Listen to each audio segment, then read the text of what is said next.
And now, the Lowe Post. Welcome to the Lowe Post podcast live on a Tuesday morning. And I am thrilled to be joined to commemorate. You might have heard the 10-year anniversary of a little event called The Decision is coming up. So there's nobody better on planet Earth other than maybe like Maverick Carter and LeBron James to talk about The Decision with an ESPN senior something. I don't know your title. Mr. Brian Windhorst, how are you? Hi, Zach. How's it going? I'm good, man. I forgot you were at the Cleveland Plain Dealer, Cleveland.com when The Decision went down. And I loved my days at the Cleveland Plain Dealer. I don't know if I was ever happier than the 2 years I spent there covering the Cavs. They had that, glorious 2 60-win seasons the years I was there.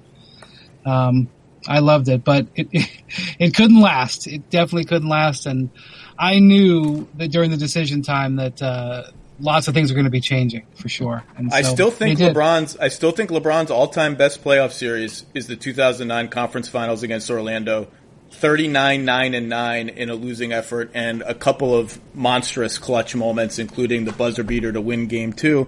And I will have to say, I remember you when you were covering the Cavs for the Plain Dealer, you sat courtside, and your daily or every game you would write little notes, bullet points on what you heard and saw from that seat. That is like. Those were all-time great gems, and that's what when people wonder, what are we losing from courtside seats? All of the media is whining. I get that, it's really that's beyond first world problems to complain about your seating at an NBA game, but you are missing that, and that I just vividly remember. I would scour that thing. That was one of my all-time favorite things. That was a strange time in media. We were learning so much, and one of the things that started happening was my post-game blogs, which included all of those little news and nuggets, basically started getting more. The thing about it was when you had a newspaper, you just put it out in the world, and you just assumed what you put on the front page got read more, but you didn't really know. Well, once we started being able to track when people clicked on things and how much they scrolled through and everything, people started realizing that what I was writing about, those little nuggets were getting more read than the game stories. They were amazing. It was great. Yeah. It was great. Before we get to the decision, let's actually do some news real quickly. Look, I've said my piece already last week on my podcast with Kevin Pelton about whether or not the NBA, quote-unquote, should cancel the season. I'm not going to reiterate that. If you want my view on it and Kevin Pelton's view, listen to that podcast. Nothing has really changed since then. News-wise, last night, DeAndre Jordan announced that he has the coronavirus and will not go to Orlando. Spencer Dinwiddie has the coronavirus and may or may not go to Orlando. And suddenly, if both of those players don't go, the Nets are incredibly thin. And for the 500 fans who actually care about the Brooklyn Nets, they are 6 games up on the Washington Wizards, who are 9th. And for purposes of the play-in tournament, the Nets are really 2 games up on the Washington Wizards. That's right. Let's assume, for the sake of argument, that Orlando at full strength or almost full strength, probably minus Jonathan Isaac, moves up to 7th. In the event, again, that Dinwiddie doesn't come and the Nets are super shorthanded. The Wizards need to pick up 2 games on the Nets to force a play-in tournament, and then they would need to beat the Nets twice, unless by some miracle they tie the Nets, which won't happen. So, and I think the Wizards can look at this and say, if all our remaining guys come, remember Davis Bertans is not coming, big part of their team this year. If all of our guys come, if Dinwiddie doesn't come, all of a sudden, we have a chance to make the playoffs, which laugh at them if you want. And no one has laughed more about the Wizards' inclusion in this thing than I have. It's ridiculous that they're invited, but a playoff appearance is a playoff appearance. And it would be a nice, for a team that had almost no expectations coming into the season with John Wall's injury, be a nice feather in their cap to get destroyed by the Bucks in the first round. But, look, it's not something to totally laugh at. And so, if you look at their respective schedules for these last 8 games, it's not crazy that Washington could make up 2 games against the Nets. In fact, here are their first 2 games. Brooklyn starts with Orlando and then Washington. Washington starts with Phoenix and then Brooklyn. If Washington goes 2-0, and again, Phoenix and Brooklyn goes 0-2, you're tied, right? You're not tied, but you're effectively, in the play-in stage right off the bat with 6 games to go. Now, from there, both teams have much stiffer schedules and lots of variables will happen. But, like, all of a sudden, Washington's got to be looking at this like, okay, the door's open, right? Yeah, I mean, by the way, speaking of, I mean, Phoenix, who knows how many of their guys are going to be there because they have 3 or 4 people who tested positive. I don't know how many of their guys are going to be able to be back. So who knows what that game's even going to be. So, you know, the thing is there's more money involved for everybody, if you make the playoffs. And, you know, normally getting extra money in the first round is not that big of a deal, but for all these guys who have already lost money out of their paychecks, it matters. And I can tell you to the organization, they get paid a lot of money on their RSN deals for playoff games. And so this stuff is going to matter how the organization approaches it. And that stuff's going to matter. And I don't know if that's enough to make sure all of them get on that plane, in a week, but it could contribute to that. And, the other thing is, you know, Washington has a young team, even though their core players are older, they have a young team and this stuff is going to be meaningful. So if I was Washington a week ago, I might have been just saying, all right, let's go down there and go through our motions and fulfill our obligations. But I don't know how they can't be thinking differently today than they are. And I hate to analyze it based on the virus, but it is what it is. And if you're the Wizards, you got up with a different viewpoint on your outlook today, whether you have to feel good about it or not. Well, if they pick up 2 games in the first 2 games, then it's on. If they don't pick up any ground, if it's neutral in those first 2 games, Washington's last 6 are Indiana, lots at stake. Philadelphia, lots at stake. New Orleans, lots at stake. Oklahoma City, lots at stake. And then Milwaukee and Boston at the end. Now, it could be better to play those teams at the end because they could be set and not have anything to play for. Brooklyn's last 6 games, Milwaukee and Boston, they get them right away. Sac, potentially lots at stake. Clippers, we'll see. Orlando again at the end. And then Portland, which either is going to be eliminated and not care or have a lot to play for at the end. Again, if Brooklyn can hold steady in those first 2 games and somehow get a split and keep Washington 6 games back / 2 games back of play-in eligibility, you would think that they can hold them off. But look, if the Nets go 2-6 in those 8 games, which is not unrealistic to me if Dinwiddie doesn't come and they have essentially no point guard on their team, no proven point guard on their team, they'll get by with LeVert, who's decent as a lead ball handler. Tyler Johnson, they just signed, who knows. Washington only has to go 4-4 to force a play-in, and that's feasible to me. Can I go not conspiracy, but can I go next level here? Obviously. These 2 teams, Washington and Brooklyn, are kind of lining up for a possible trade. I don't think Washington's ready to trade Bradley Beal, but if they get to that point, Brooklyn is a team that is in the hunt there. And, hey, if you're Brooklyn, I would want to make sure Jared Allen looks pretty damn good against you. And if you play him in a play-in series, feed Jared Allen the ball. Jared Allen the ball. If Dinwiddie comes, between Dinwiddie, Joe Harris, LeVert, Allen, Prince, and Garrett Temple, the Nets have enough. The Nets will. I would be confident that the Nets will hold off Washington and probably not even be engaged in a play-in tournament. If Dinwiddie doesn't come, I think that they're in a little bit of trouble in that regard. But again, the first 2 games can nullify all that trouble. They still have LeVert. I mean, my guess would be their starting lineup will be LeVert without Dinwiddie. Will be LeVert, Joe Harris, Garrett Temple, Taurean Prince, and Jared Allen. That's a real NBA lineup. It's a legitimate. It's not a lineup you'd like to start in real games, but it's a decent NBA lineup. The problem comes with when someone gets substituted, you're down to essentially nobody that you trust. Well, the other thing is, I'm a little bit worried about some of the other players having the virus. Now, we've got 2 of their players have the virus. I'm sure they're analyzing what to do about their facility. The difficulty with this is you don't know where they got it.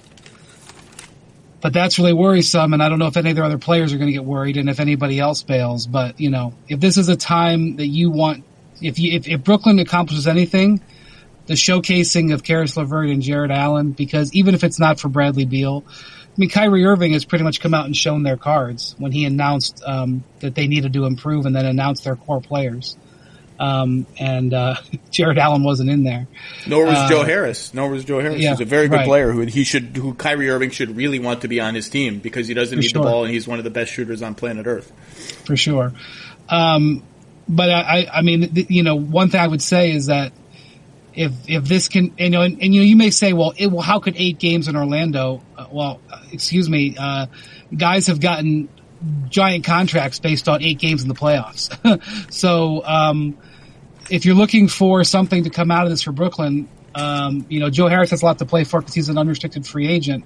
Although he's in the same boat kind of as Davis Bertans. He hasn't had the same injury level in his career, but he has had injuries. And so I assume he's going to play, but, he's got a lot on the line. But between Joe Harris, between Karis LeVert, who looked like he come out of the quarantine in great shape, and Jared Allen, you have an opportunity to really showcase your assets, because this is like a poorly kept secret that the Nets' plan is to try to go out and get a third star, and LeVert and Allen are your 2 prime pieces in dangling that. And if those guys can not only carry Brooklyn and make sure they make the playoffs, but then actually get a playoff series, it's a great opportunity for them for all those reasons. Yeah, it's such an interesting storyline. As far back ago as I think September, I wrote a piece about teams that are in position to decide between 2 stars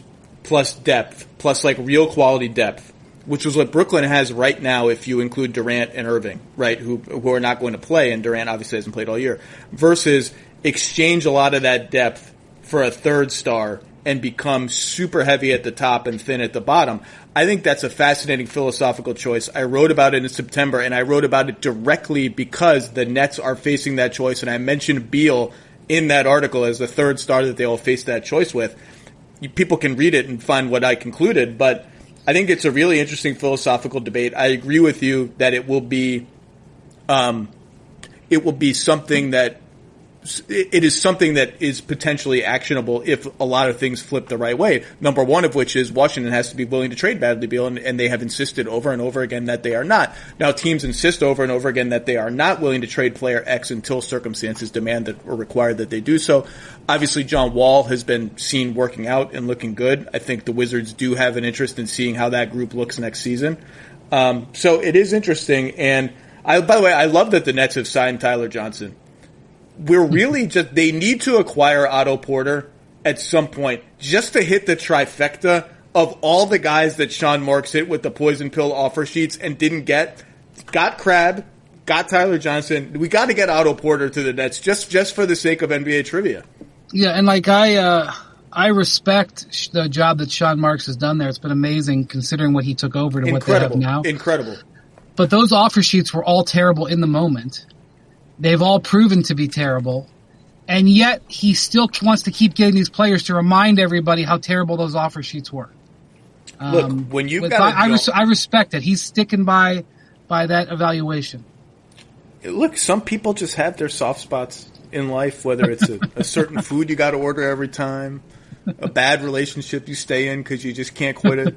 If you got a Jones for Allen Crabbe, you got a Jones for Allen Crabbe. There's nothing you can do about it. I have to say, I really appreciate Tyler Johnson being honest. But the story, it was in ESPN, the magazine. I can't remember. Pablo Torre wrote it. God bless him. When he tells the story of Tyler Johnson vomiting when he heard how much money he was signing for. I've never heard of a joyful vomit, like a happy vomit. Yeah. I don't have to say anything more. What else could I possibly say? A word on Jared Allen. I think Jared Allen is much more important to the Nets' long-term future than DeAndre Jordan. And I've been a little mean to DeAndre Jordan in the last couple of years. I wrote this sometime during the pandemic. It all blends together.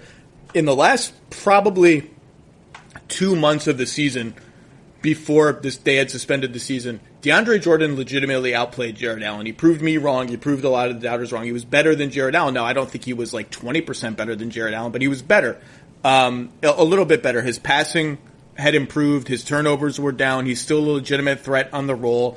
Even when he doesn't move much on defense, he's still a big deterrent, and he's much stronger than Jared Allen. So when you throw him against an Embiid or a Jokic or the rare guys who like to push people around, he's an important part of the Nets. And for all the fun I've poked at DJ in the last couple of years, he had outplayed Jared Allen and was an important part of their team. So this is a big moment for Jared Allen if we actually get to Orlando and have games, which, I'm going to continue to say if until they're down there playing games. Anything else on the Nets and the Wizards, or are we ready to leave this behind? And the Magic, I guess. The Magic are in this imbroglio, something like that. Natalie Imbruglia? I don't know, something like that. The Magic have such a fascinating situation because all of these teams... I'm going to stop you there. They don't have a fascinating situation. There's nothing fascinating about the Magic. With the bubble. Because all of their friends and family are there in Orlando. Their temptation is so much greater. It's one thing if you're stuck in the bubble and you play for the LA Clippers, most of your family is in Los Angeles or elsewhere. In Orlando, those people are there. They are down the road. So, the one big concern about the bubble is with all these things, all this rising is, infiltration, and, the Magic have the greatest temptation of all of that. So they have a special challenge. You'd think that it's an advantage to be playing at home, but they're not playing at home. They're playing on the road at home. That's almost the worst scenario. I apologize for offending the Magic fans. I actually do think the Magic. Actually, my writing would suggest that I have a soft spot for the Magic and their franchise decisions. And obviously, they have Markelle Fultz, who's one of the most interesting players in the NBA. Look, the evidence suggests this: if anybody leaves the bubble, and not just players, everyone wants to focus on the player's going to go do this, that, and the other.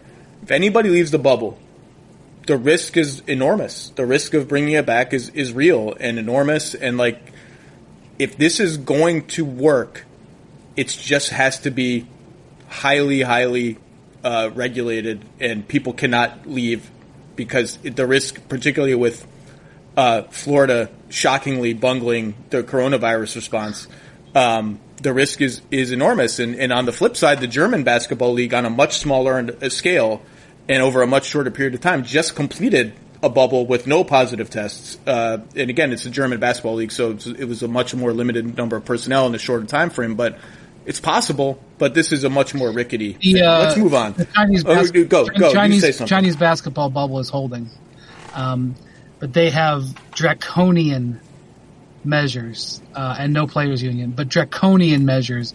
Basically, you may not leave your hotel room or else, or face who knows what, but it's holding in China. So, let's talk about the decision, because you wrote a fantastic look back, not just at the decision, but at the 3 days kind of sandwiching the decision, with the decision in the middle on ESPN.com. Anyone can find it. It's on the front page. It's been on the front page for a day and a half now. It's a fantastic look back at what is truly a momentous event in the history of sports on almost every possible level. So I want to start here, because we can attack this TV show, and I don't mean attack, criticize. I mean analyze it and talk about it from a number of different angles. But let's start with something that I found the most interesting. I read your book over the summer, LeBron Inc., about the making of a billionaire athlete. And I don't think I had known this. I don't know that you ever said it publicly before in the book. But you said during the show, before LeBron chooses the Heat, as Jim Gray on question number 572, before getting to the real question, is asking LeBron, have you told the teams your decision? You get a text from the owner of the Cleveland Cavaliers, Dan Gilbert. I just can't, if he could have made the text in Comic Sans, I bet it would have been, asking you, Windy, I'm assuming he called you Windy, I hope he did. Windy, he just told us it's Miami. Break the news on Twitter and undercut the show. So undercut the suspense of the show. So I want you to take me back in that moment. You suspected he was going to Miami. Yeah. Most of the people in the know suspected he was going to Miami. But I can imagine TV on, I don't know if you're in the office of the Plain Dealer, wherever you are, I can imagine my hand shaking as I read that text and I have this decision to make about whether I'm going to tweet it or not? Well, I did tweet it, but first off, you have to realize Twitter was in its pretty significant infancy. I had just started using it during that previous season. The reaction to the decision was a reminder of how limited social media was at that time, because there had been heavy reports throughout the day on social media that he was going to Miami. Yet, even in Cleveland, where every LeBron James creak in the floor was reported with breathless analysis, apparently the people either didn't know or were in denial because they all act shocked. So I think, Stephen A. Smith, we now know that they agreed that they were all going to play in Miami on July 4th, which was a Sunday. The decision... which you have reported, yeah. There was a phone call on July 4th. Whether or not we believe that was the time where they decided to play together, or that was the time when they decided Miami over Chicago or whatever, that I don't know. But it was decided on July 4th. And within a day or two, Stephen A. Smith was the first person to say, and he didn't come out and say they are going to, I don't remember exactly what he said. That was the first place I heard it. Then overnight, the night before the decision, Alan Hahn, who was working for Newsday, reported they're all going to Miami, multiple sources. The best thing that I could get reported during that day was that LeBron had told people he was going to Miami. So I had one removed. But there was a story on the Plain Dealers website, and I had tweeted it. But still, it just wasn't out there. And, as the day went along, I did think there was a possibility that he could have a change of heart. I had limited sources in Miami, but the sources that I had in Miami were telling me that they had been told nothing, which was true. Even though LeBron had told Wade, which was a pipeline, the Heat certainly knew. They just didn't know if it was official. They had already lined up a sign and trade for Bosh. Bosh and Wade had announced the day before. So they did the sign and trade for Bosh, and they're getting ready to line up a sign and trade for LeBron. They're getting ready to line up dumping Michael Beasley to afford all of this. So, the show comes on about 9:00, and even on the show, even though it was heavy reporting, and certainly Michael Wilbon and Chris Broussard have talked to people, Michael Wilbon was talking to Dwayne Wade on the phone during this process. He certainly was aware of some stuff going on. They hedged a little bit. So we all kind of thought it was Miami, but we hedged because we couldn't say for 100% certain. And then about 9:20, I actually went back and looked at about, so he made the statement at 9:28 Eastern, and I tweeted at about 9:26 that the teams had been told. And I tweeted that after Dan Gilbert had texted me. And Dan Gilbert, did you say that the teams had been told it was Miami? Yes, the teams have been told he's going to Miami. But look, so you did tweet it. I had 2 minutes, Zach. I had 30,000 Twitter followers at the time. I had 17,000 at the beginning of that week. My Twitter following doubled because I was tweeting like all the details of the meetings, who was coming and going and stuff. Twitter was so much in its infancy. And even today, if this was happening today, even if Woj tweeted something with millions of followers, or I have 700,000 or whatever, even 2 minutes, I'm not sure it makes a difference. The text, the way you described the text didn't include the edge and profanity that was in it. But I had elected not to go to Greenwich because I thought it would be pointless, because I would have not been able to get in. I would have been outside. So I was just at home when it happened. But more people knew because he had a hotel reservation that night at the W in South Beach. They didn't just show up at the door and say, "Hey, give me your finest suite." And you actually wrote one of the most definitive pieces about the decision when you were at Sports Illustrated. And you're going to have to tell people about it, Zach, because unfortunately with the things at Sports Illustrated, it's no longer, you have to go into the archive. It's dead. It's gone. It's gone. And when I wrote the book, about, LeBron's business, LeBron Inc., that I'm going to tell you that was the most definitive piece. It was written, 1 year after? That was the most definitive piece that had been done on the decision that now is dead. I don't think it would. I think you're blowing it up a little bit, which I appreciate, but I only talked to 5 people who were involved in the decision at that point, and I didn't have any relationship with LeBron's people. I mean, I was 1 year into covering the NBA, and I just happened by some connections to have an in with one person who was involved in the making of the show, and that's someone who worked at the Boys and Girls Club in Greenwich where he filmed it. And that person connected me to the person whose house LeBron had been at before in the hours leading up to the show, and he connected me to the guy who organized the flight path for the private jet. So we kind of got into the machinations of the hours, but in terms of the basketball part, I had nothing in there about that. But yeah, that was a fun story, and yes, thank you. It's now dead. The link is now dead, but I just that getting that text from Dan Gilbert, I could picture my hands shaking. I'm glad to hear that it was profane, and obviously he then writes this ridiculous letter in the aftermath of the decision, which to me, even then, in the midst of people burning LeBron's jersey, everyone in the media, and I mean almost everyone, ripping this as self-serving, hubristic, an awful hour of television, blah, blah, blah. And by the way, I'm not exempt from it. I would say that looking back, I was a mild critic of the show. It didn't really offend me on some sort of basic visceral level, but I thought it was a little clumsy, let's say, and definitely mean to Cleveland, but it was going to be mean to Cleveland no matter what.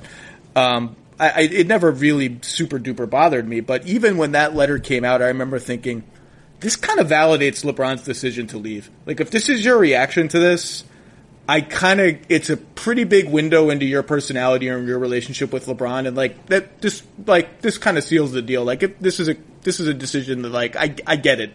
I get it more now. Yeah, so there were three things happened all in a row, and that's why you got to be careful of throwing stones here. The decision itself, which the concept I still think has aged beautifully. The idea is a very worthwhile idea, even though I say that in the fact that what LeBron was doing was cutting out the media to a certain extent. That was poorly executed. Then the letter, which was kind of the worst kind of long-term business decision, although it ends up not really... They still, in all miracle of all miracles, it doesn't ruin the relationship forever because he comes back. It's incredibly that they reconciled. They didn't reconcile. I don't know that they reconciled. It's incredible and a testament to, I think, LeBron and his power and his ownership of his story that he decided to go back to Cleveland despite that. And we can talk about it later, but I think that move in 2014 and the decision in 2010 are very much cousins in the sense that they signal a man now maybe not in 2010. I don't think he was sort of as at ease with his own power and strength as he was in 2014, just because he was 25 years old. But they are cousins in that they signal a man who understands how powerful he is and is willing to take absolute, complete control of his career.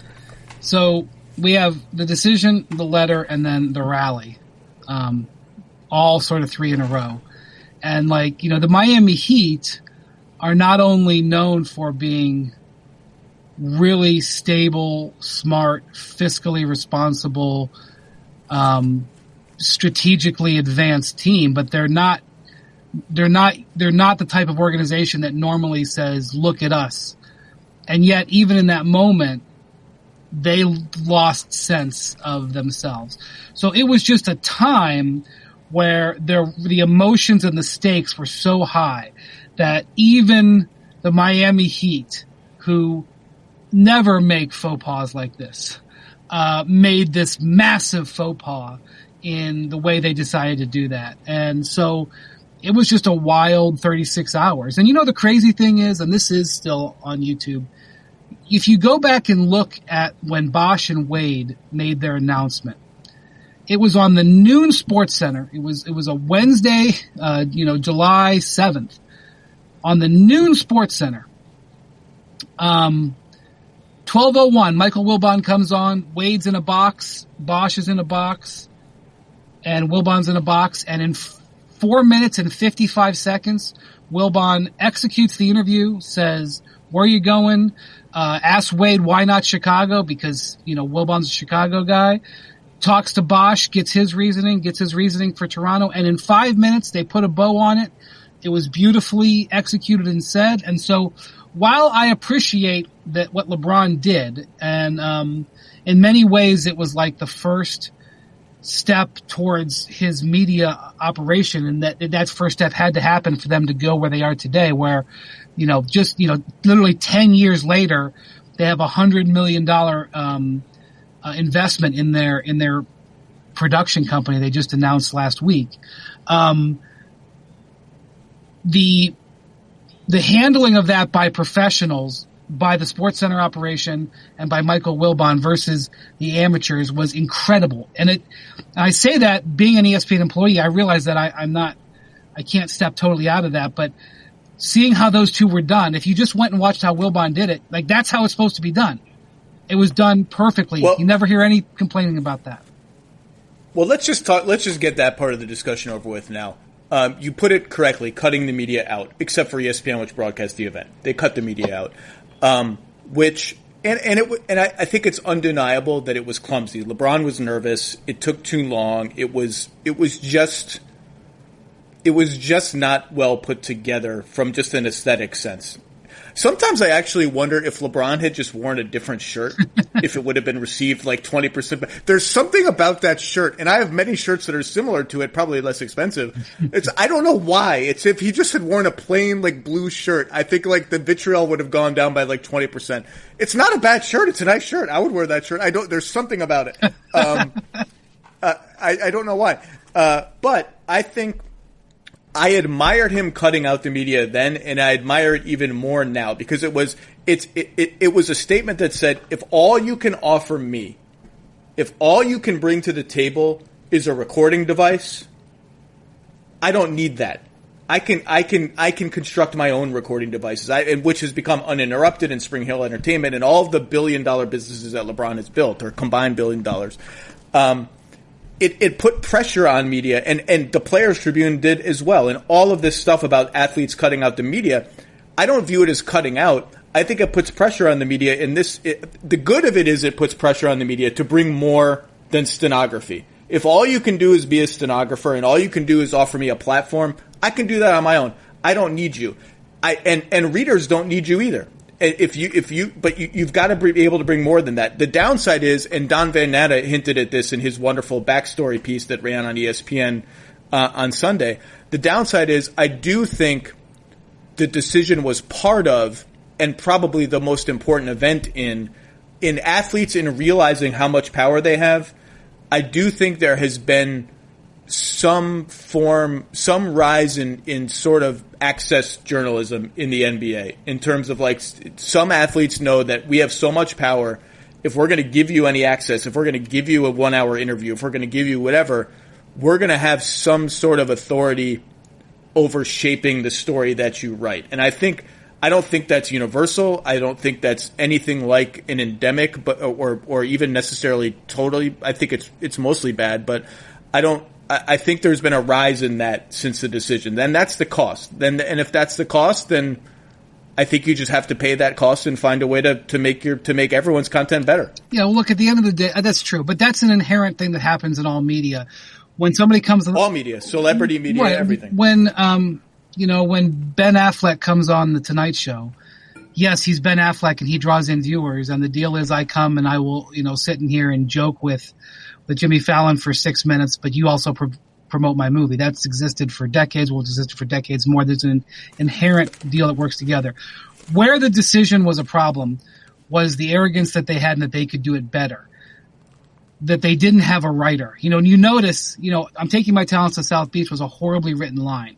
I don't know who came up with it. I don't know if it was LeBron himself. I know it was a reference to what Kobe said, but any writer could have sat with him and said, don't do it this way, which is why when he made his announcement going back to Cleveland, what did he do? He partnered with one of the best sports writers in the country in Lee Jenkins, and Lee Jenkins crafted it because he realized how it helps to have a professional writer.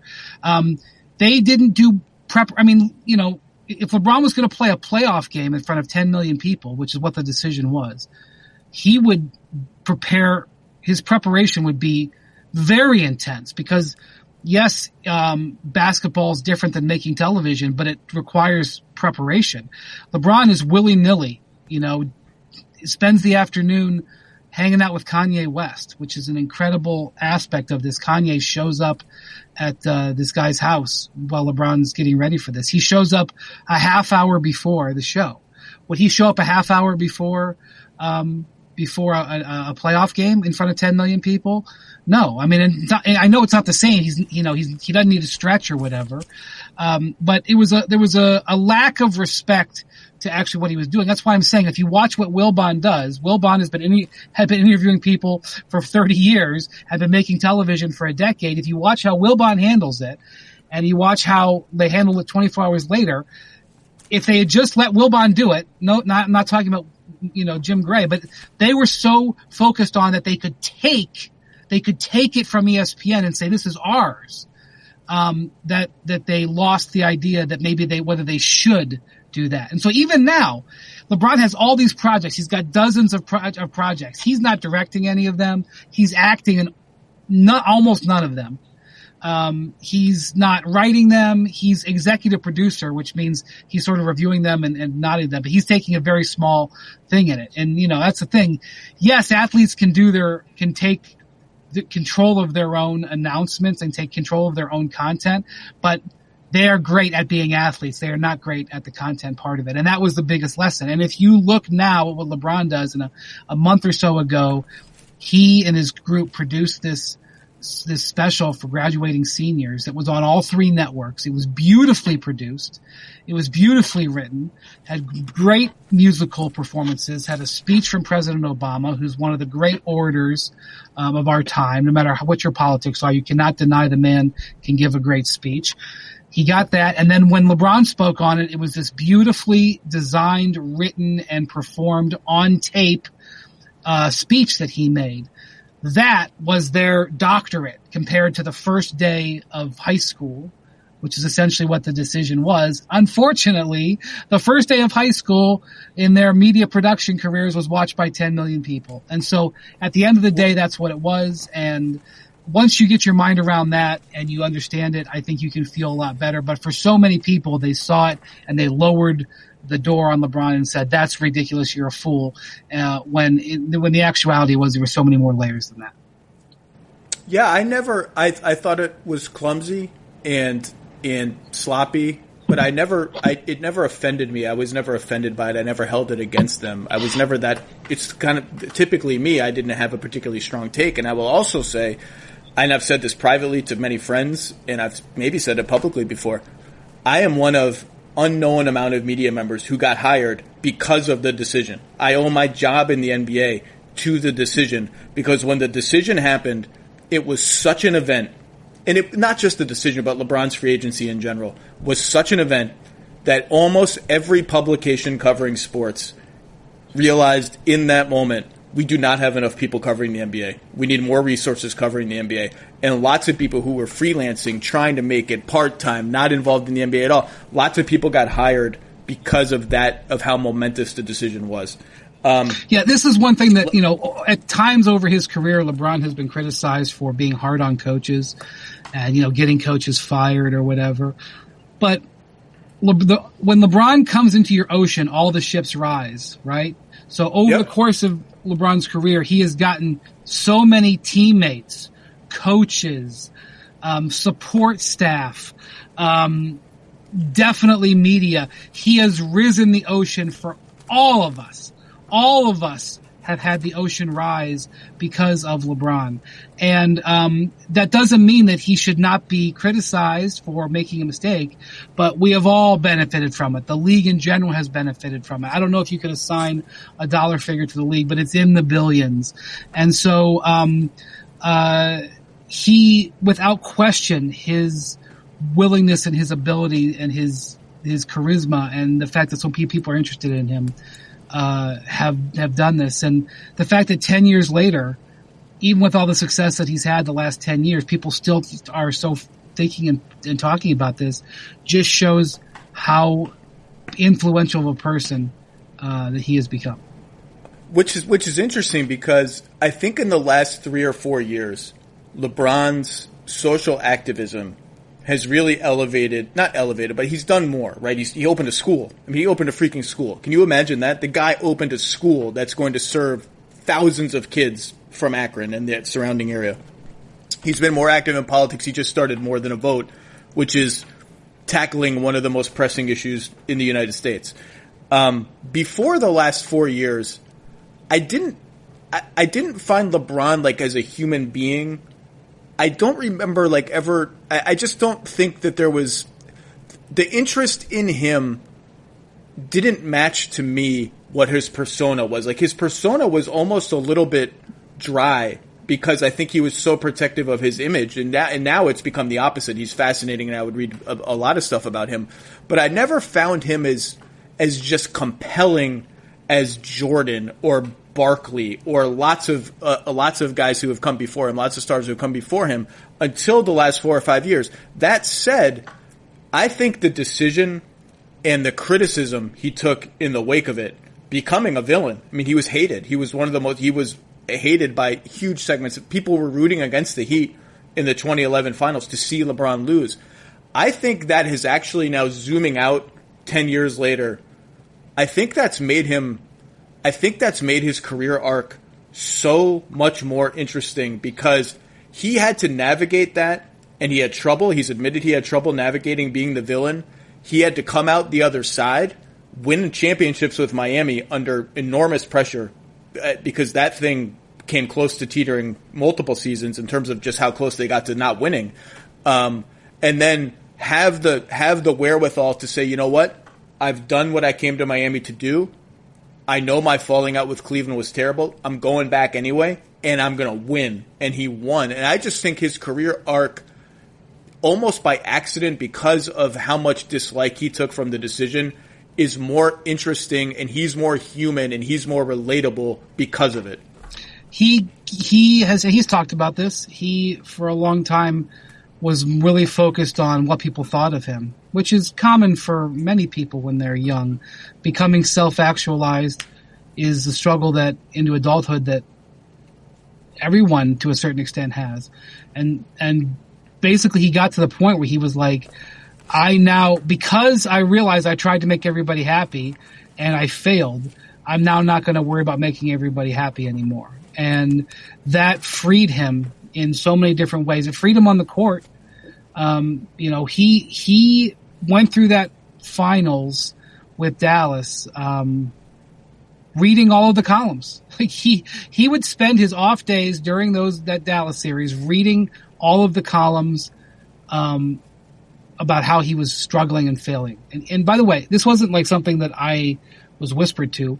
He flat out told me that he was reading all the columns.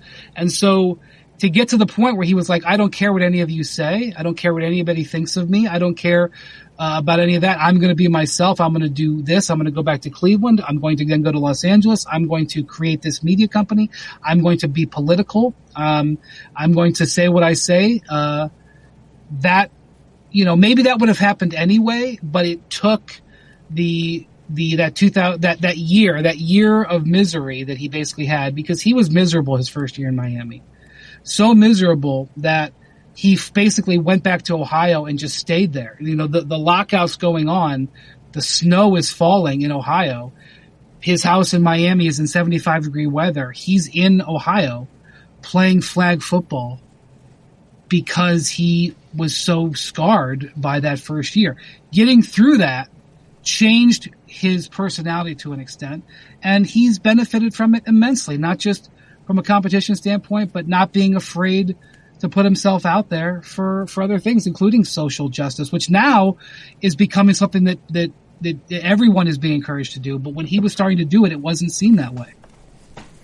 I guess what I was inartfully trying to say before is that pre-decision, the most compelling thing about LeBron to me, and maybe this is my fault because I hadn't delved as deeply into his background and where he had come from and all of that, the most compelling thing to me was just how talented he was as a basketball player.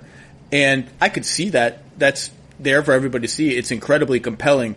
That began to the rest of LeBron became more matched his talent in terms of how compelling and interesting he was because of the decision and starting and going from there. That's all I was trying to say. Let's talk about Cleveland and Plan Bs. So Cleveland is obviously devastated that he leaves. take me back. What exactly can the Cavs offer LeBron? Because they had a minimal amount of cap space. They had Mo Williams was 27, Anderson Varejao was 27, Delonte West was 26, J.J. Hickson was 21. They made noise about, well, can we engage the Raptors in a sign and trade for Bosh? And Bosh, as you wrote, had no interest in coming to Cleveland. So when you look back on it, it's really not like the Cavs didn't have, other than, hey, we've won 60 games 2 years in a row and failed in the playoffs. They didn't have like that compelling of a case, unless I'm missing something, right? That's true. The thing about it was, unlike the Cavs were unlike the other teams in that they were trying to, like heck, to win the title the previous 2 years. Those other teams were in the middle of rebuilds. I mean, 2 years prior, the Bulls had the number 1 overall pick. The Nets, who had multiple max slots, had won, I think, 12 games the year before. The Knicks had ripped their team down.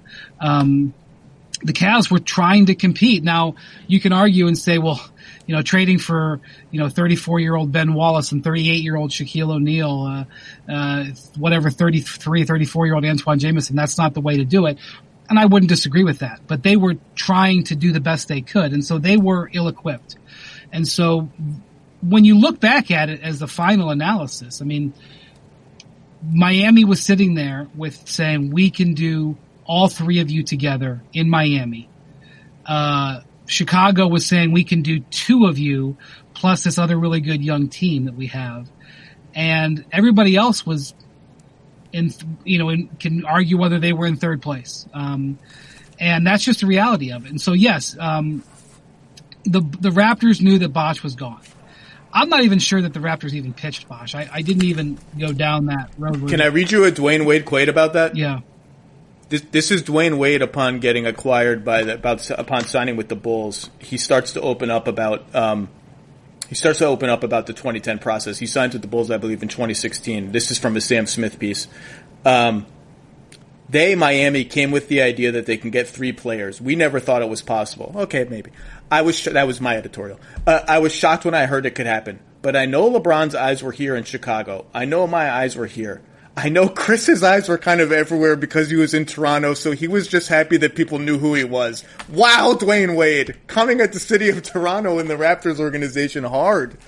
Man, well, I mean, one of the most amazing things that I sort of learned about this that I'd never heard was that, and maybe this has been reported elsewhere, I just didn't remember it, but when I talked to people with the Bulls, they said that they pitched Wade first. Their first meeting was with Wade at the United Center. And they didn't give him their whole pitch. And they didn't give them their whole pitch because they were so convinced he was re-signing with Miami, and Miami was a competitor for all of these players, that they didn't want Dwayne coming back to the Heat and saying, hey, here's what the Bulls told me. This is what they're going to tell LeBron. Now you counteract it. So the Bulls don't give the full pitch. And the next day, Wade asks for a second meeting. And at that meeting, the Bulls figure out, oh my God, he's actually maybe serious about coming here. And they give him the full pitch. But the irony is, when Wade comes to the meeting, he says, hey, I've just met with the Heat. Is there a way you could create room for a third player, a third star? And so he brought the Heat's plan to the Bulls. The Bulls were worried about having it leaked to the Heat, and they end up getting it. And so, to me, I know that there are people in this league, and I've heard them, who go, don't be snookered. They're always going to Miami. Don't listen to this crap about the Bulls. It's just a obfuscation to make it think like it wasn't a done deal. You're naive if you believe that.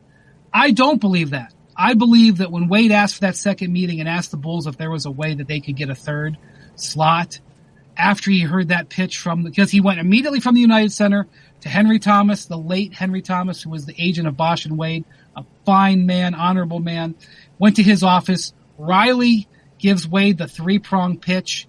They had been doing all these little moves leading up to it, buying James Jones out and trading Daquan Cook, and they were just slowly moving there. He hears it and goes right back to the Bulls. He doesn't go back to the Bulls and ask them to clear a third spot if he's not at least somewhat interested. Is he 29% interested? Is he 41% interested? That, only Dwayne can answer that. And my whole thing is, looking back on it, the Bulls had never thought of this. The Bulls all along were like, we've got Derrick Rose, we've got Joakim Noah, we've got Taj Gibson, we've got Luol Deng. We're gonna add another 2 stars here. That's our move. When the Bulls heard 3, it blew them out of the water. Now we all know big three, of course. But back then, Zach, on July 1st, people weren't thinking anybody could do it. And so,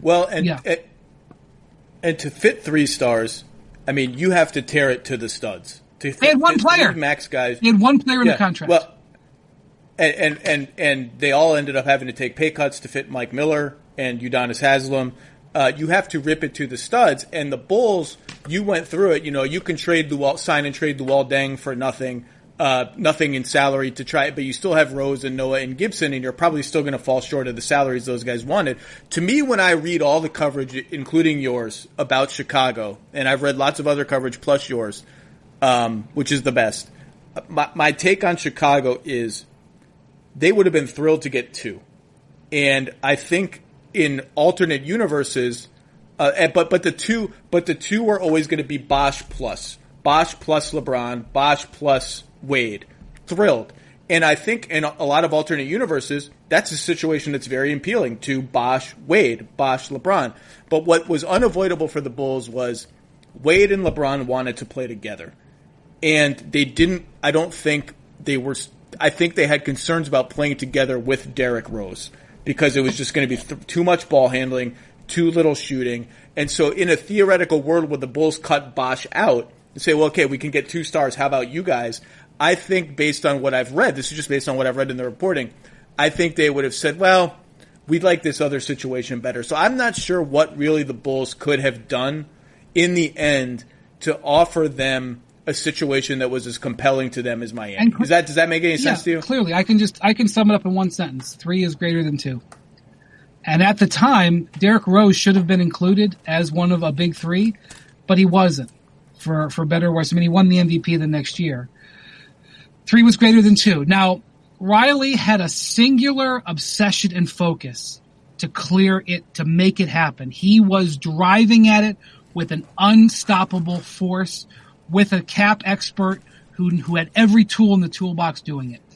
The Bulls did not have the same motivation. They did not have the same motivation to dump this team that they were making to try to have this happen. And by the way, I'm not criticizing them for that because they, even without LeBron, Wade, or Bosh, they won 60 games the next year and went 3-0 against the Heat in the regular season.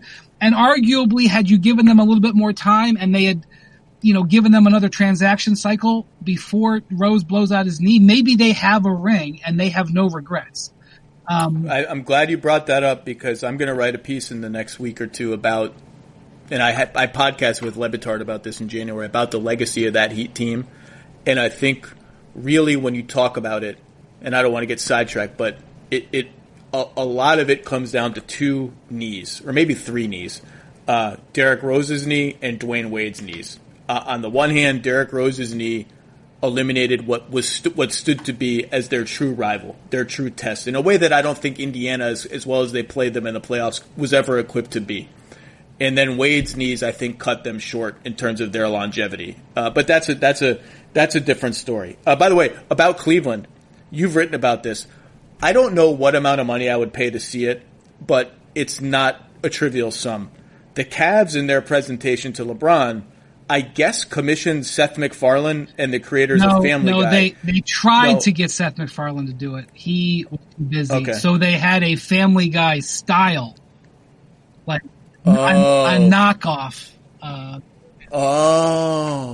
So they showed LeBron, who's a Family Guy fan, now what I'm learning from you is a knockoff Family Guy that includes the characters of Family Guy making jokes at the expense of the other teams that were trying to get LeBron.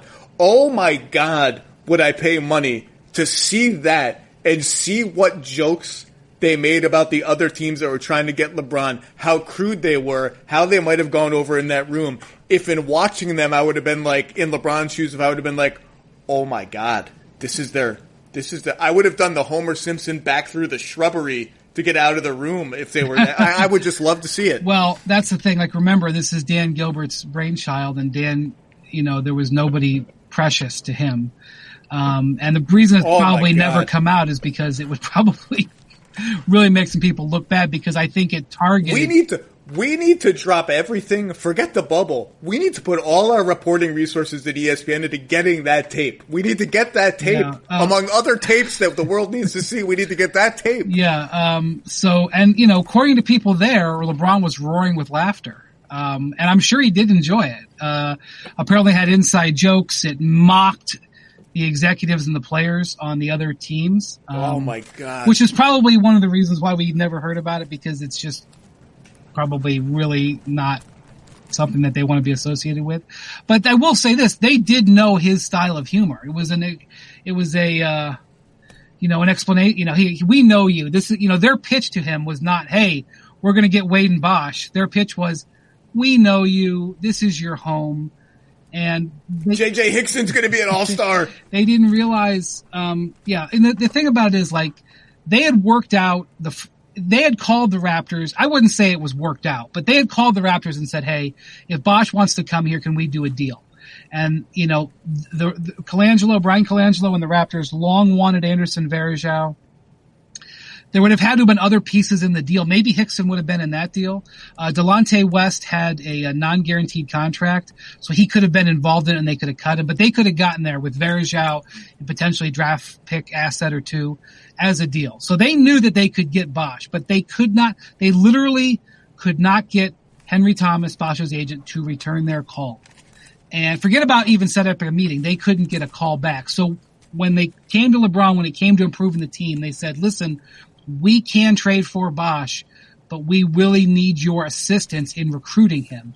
And LeBron basically said to them, secondhand, he didn't say it to me, was, hey, I don't know what Chris Bosh is doing. It's not what I do. And you know what? That obviously wasn't 100% true, because literally the next day he was agreeing to go play with Bosh, but it also shouldn't be LeBron's burden to put the team together. So I don't blame LeBron for taking that position, quite frankly. But at the same time, I'm not sitting here. I mean, the Cavs made their mistakes, but it wasn't like they made their mistakes and had a 30-win team. They had 2 60-win teams. It would be interesting to trace back and see what missed opportunities were there for the Cavs to give LeBron more confidence in their long-term future. I haven't done that in recent months, so I'm not going to speak to that now. It does raise an interesting question, though, because you quote David Fizdale, who is a Heat assistant, in your story, that even if Dwayne knew on July 8th when LeBron announces it, there's still some trepidation within the Heat that they know, but they don't really know. There's still some nervousness about, is he actually going to say the words Miami Heat or South Beach or whatever on television? Which brings me to my next question, which is, what's plan B for Chris Bosh if this doesn't happen? If LeBron decides he's going to stay in Cleveland, if somehow it doesn't work out, and I guess, is it just self-evident that plan B is Wade and Bosh are going to Miami without LeBron? Or Wade, if Wade and LeBron play together. Or Chicago. I think Bosh goes to Chicago or Miami. I think, the story goes that Bosh, in his meeting with the Bulls, led the Bulls to believe he was really seriously interested in playing there. And one of the reasons why there was so much animosity from the Bulls toward the Heat is they feel like Bosh may have led them down the path. But, I wasn't there. I didn't hear what was said. I don't know if one person said something that they wanted to hear or what have you. But Bosh had great options. And, I interviewed Chris for this piece, and, Chris was like, I was just so excited. He goes, what happened to us during that rally was we were just so excited. I just signed a $110 million contract. I was going to live in Miami. We were going to play together. We were going to win championships. I was just really excited. Chris really went into this more doe-eyed and about the experience than LeBron or Wade, who are more strategic and worried about their legacies or whatever. Chris is just wired a little bit differently. So I think Chris would have been happy no matter what. And I think no matter what, he was leaving Toronto, and there were hard feelings there, but I don't think he regrets any of that. I think the real fallout here is the concept of the big three. Even though Wade did the recruiting, ultimately Wade had to reel them in. He reeled in Bosh and he reeled in LeBron. It was Pat Riley's big thinking that made this happen. And he was aided by the fact that it was in Miami, and he was aided by the fact that he had Wade, and he was aided by the fact that there's no state income tax, so that if they all took a little bit of a pay cut, they actually could make it back on that. all that helped him. He was aided by Andy Ellisberg, who made it all possible. But Pat Riley's big thinking made this possible. And the other players and teams didn't think that big. And that's why Riley, the marriage of Riley, Wade, Miami, and all that stuff is why this happened. You take out any one of those components and things could have gone differently. Can I ask you a couple more quick questions about the decision? Yeah. In LeBron Inc., which is your best-selling book about LeBron James, I assume it's a bestseller. I didn't fact check that. Thank you for asking. It did make the bestseller list. There you go. You have another what if in there, which maybe is so far-fetched it's not really worth this much discussion, but I wanted to discuss it anyway, which was the Clippers. And you raise in the book that Maverick Carter had, I believe it was Maverick Carter, struck up a relationship with David Geffen, the famed music executive, and said, hey, LeBron's not adverse to going to the Clippers, but he doesn't want to play for Donald Sterling. Right. So, what about you buy the team from Donald Sterling and LeBron signs with the Clippers? How about that? Was that the extent of it? I mean, who knows if they could have fit all three or something? But I had not remembered that or had never read that before reading your book, and I remember exactly where I was, being like, "Oh my God, that's really interesting." Yeah. So, I mean, Maverick Carter, David Geffen is one of Maverick Carter's idols. Maverick Carter being a media executive. I can't remember the book that was done on David Geffen. Actually, it's an interesting book because Geffen initially started cooperating with it, and then midway through the process of books, he disavowed the book, but it ended up being this incredible book about David Geffen. And of course, now I can't remember what it's called. But Maverick has it. I've seen it in Maverick's office on his shelf. It's a very important book for him, and so him starting a relationship with Geffen, I mean, he sought him for advice. He respects David Geffen immensely. And, yes, there was a discussion with David Geffen. Hey, could you go, cause you needed a billionaire who could say, I want to close the Clippers deal very quickly here. And I don't know how he approached Sterling. I don't know if it was like, let me buy part of the team or buy it later. But you want to talk about power? Getting an hour on ESPN for free, that's pretty big power. How about David Geffen trying to buy the Clippers so that you could get into business with them?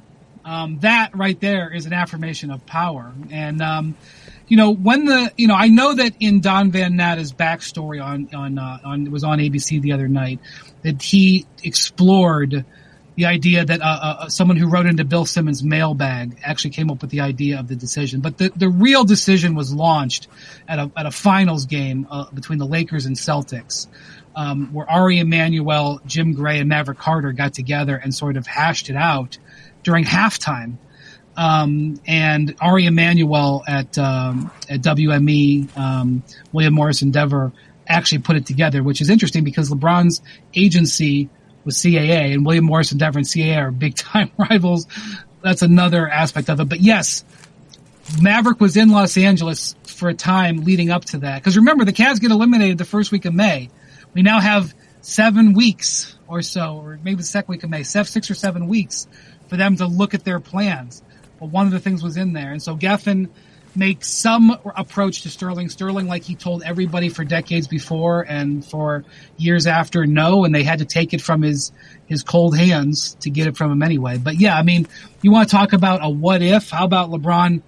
How about the Clippers being David Geffen's team and LeBron going there in 2010 with, I'd like to point out, with Blake Griffin sitting there on the roster, and they traded for Chris Paul a year later with assets that they theoretically still would have had. So that's an ultimate what if for sure. Question number 2, you mentioned this in some of your reporting recently. What do you make of this? Because it's one of those, it's one of these all-time little things that it pops up in the reporting on the decision, but it's not blown up. So the story is in 2009, I think in Cleveland, maybe it was, you have to tell me where it is, Pat Riley orchestrates a meeting with LeBron James and Michael Jordan to talk about, among other things, Michael Jordan's importance to the legacy of the game and maybe that every team should retire Michael Jordan's number. And this was, I believe, in the Cavs case that there might have been tampering here, this was evidence A. Like in 2009, when LeBron is a member of the Cavs, he's somehow meeting with Pat Riley and Michael Jordan to talk hoops, I guess. What? Tell me more about that. The Heat have emphatically denied that this took place. It didn't. They've denied it even happened. The Heat have emphatically denied this took place. But there was a game in Miami that Michael Jordan, before he bought the Charlotte Bobcats, attended with Pat Riley as a guest of Pat Riley. And the Heat had, and still to this day, the Heat retired Michael Jordan's number. Up in the rafters in Miami is Jordan 23. You cannot wear number 23 for the Miami Heat, which is one of the reasons why LeBron wore 6. LeBron was already going to change his number to 6. So before this game, Riley and Jordan talked to LeBron, and I think it's a very casual conversation. I don't think it's like, it's in a vault and we're gonna. But during the conversation, the way it's told to me, Riley talks about, we've retired Michael's number here, blah blah blah. That night, by the way, LeBron has almost never won in Miami unless he's a member of the Heat, and they actually have a rare win in Miami. And after the game, LeBron basically says, "I'm changing my number. We should retire the number of Jordan in every place in this country." And he was so wound up about it that I remember that I queried him. I was like, "No, wait a minute, LeBron. Are you actually saying that everybody should retire this number like Jackie Robinson?" And he's like, "Yes." And I even went over with him a couple of times. And he was very fired up about it.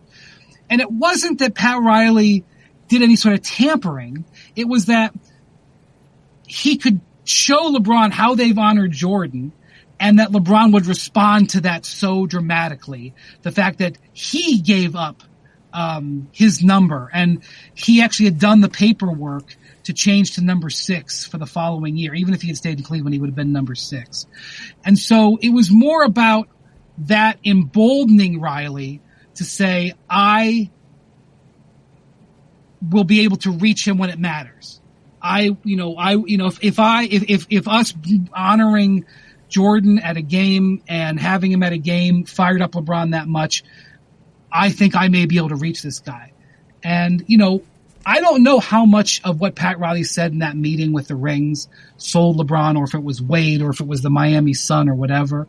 But there's no question that Riley is a charismatic individual. In conversations I've had with Pat, or I've watched Pat, give speeches, he's an incredibly charismatic person. And so I have no doubt that his speaking about the importance of Jordan, was emphatic, and it got LeBron to do that. So that's that story. I honestly don't think that there was any legitimate tampering that was done. And not only that, the Cavs traded LeBron to the Heat. They had no claim to any sort of tampering once they did that. Last question. What's your flashbulb memory? What will you tell your son when he asks you in X amount of years about what it was like to be in Cleveland when LeBron came back for the first time as a member of the Heat? Where were you sitting? What's the image? What's the noise? What's the thing that pops into your head? I've said this before, the heaviness of the air in the room. I've never felt it before. I mean, I kind of think people don't because there's been other times where people have gone back and they're like, "Oh my gosh, the venom was just as bad as the heat." And I was like, okay, I wasn't there, so I can't say, but the air felt different. The air felt heavy. And I'm not this type of person, but I'll just say what I felt. The air, you could feel the hate. You could feel the heaviness in the air.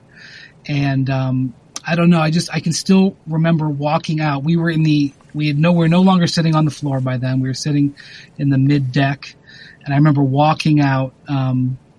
And normally you walk out 3 or 4 minutes before a game. A third of the seats are still unfilled. There's not a lot of focus. Of course, every seat was filled. It felt like you were walking in the middle of the fourth quarter. Maybe that was part of what I felt. Was I walked into a room that had intensity in it at a time and a night when you're used to sort of seeing people are watching the scoreboard, people are eating hot dogs, people are chatting, and it was just totally different. Maybe that's what I felt. But LeBron played brilliantly that night under immense pressure, and there was a huge moment for the Heat. I mean, I've almost never seen, I think they went 17-1 after that, or 20. I think they went through a stretch where they went 22-1, and that was the start of it. The Cavs went on a 26 game losing streak after that. Empowered one team and broke the other.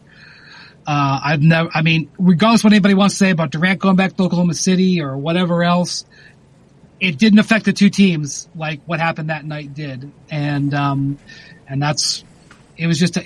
air was heavy with hate. I wasn't at that game. Everyone who I know who was at that game says they have never been at a game like it and probably will never be at a game like it again. I had forgotten last detail. I had forgotten that he did the chalk toss at that game. That one I admire his courage. I might have bagged that one that night. I forgot that he did that. Well, it was a big deal that he did. It was like Willie or Won't he, and he did. And then coming over and talking to the Cavs bench, put them in an impossible position. And the crazy thing is, he comes back to Cleveland after the lockout, a little over a year later. And the Heat have an off day in Cleveland. They have a practice, and they practice at the practice court. And LeBron says at the practice court, I haven't ruled out coming back here, almost without being asked. And I remember almost like somebody pushed me back. I was like, what did he just say? And that was the moment I knew LeBron was going to come back to Cleveland. Because he had spent a year in Miami, and he'd come back and spent the whole lockout back at home in Akron. He hadn't won a championship yet, but when he said back in that same building where he had all of that hate, I haven't ruled out coming back. That's when I knew he was going to come back. I knew by January or February 2012, LeBron. I didn't know it was going to be 2014. But I knew he was coming back. So the incredible up and back, and the Cavs fans could start tasting it when that fan comes out on the court saying, "That's right. Come back, LeBron, 2014," and he hugs him. The Heat have one of the best security guys in the league, David Holcomb. I would never mess with this man. He looks like a brick house. This guy comes out on the court. Holcomb is scrambling. Holcomb's on top of the kid in 2.3 seconds, and LeBron is hugging him. These are amazing. This all happened in the same building. It happened. So it was an incredible series of events that happened in those years. Well, he came back. He won a championship that's an all-time championship, and now plays for the Los Angeles Lakers, which remarkably has not come up in this entire podcast, and has made and will continue to make his case as the greatest player of all time. Windy, thanks for walking down memory lane with me. I love the decision. I love talking about it. I love thinking about LeBron's career arc, which is still very much ongoing. Yeah. And hopefully we'll see unfold in Orlando as the Lakers try to win the championship this year. Brian Windhorst, read his piece. It's on the front page of ESPN.com, looking back at the 3 days around the decision. Listen to the Hoop Collective podcast, which I have not yet done this week, but I'm going to remedy that shortly with Brian and a cast of characters. Yeah, Nick Friedel, who was covering the Bulls at the time, he has some pretty interesting feeling of that viewpoint that was on that podcast. So. Well, Nick Friedel's laugh alone is worth. I would listen to 20 minutes of Nick Friedel just guffawing. Windy, thank you very much for your time as always. Thank you. It's good to catch up. Thanks for having me.